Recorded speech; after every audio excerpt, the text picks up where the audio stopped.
Ufanye nini ili ushike baraka? Ufanye nini ili utembee na baraka? Ni mambo matatu muhimu sana. Jambo la kwanza ni kuisikia sauti ya Bwana Mungu wako. Mungu siku zote husema na wanadamu.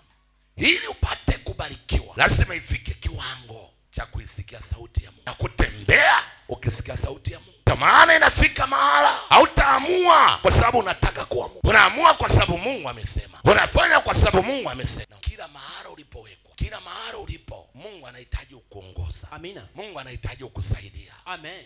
Mungu anahitaji kusimama na wewe. Amen. Ili upate kusikia sauti ya Mungu, lazima uwe na utayari wa moyo wako kupokea maagizo ya Mungu. Sauti ya Mungu inaendana na agizo la Mungu. Shida yako imefika mahali unafikiri umeokoka bahati mbaya, na umeokoka kwa mapenzi yako. Hivi kama umeokoka kwa mapenzi ya Mungu na kwa kusudi la Mungu, naishije unavyotaka wewe? Tunaimba tumeokolewa kwa neema. Amekuokoa ufanye nini? Tunaimba Mungu ametuokoa kwa neema. Baada ya kuokoa, baada ya kununua, anatakiwa kutumie kufanya nini?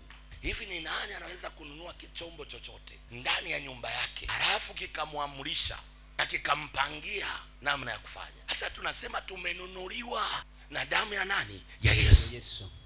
Mbona unajipangia? Mbona unaishi unavyotaka? Mbona unafanya unavyotaka? Na anasema sisi ni vyombo vya Bwana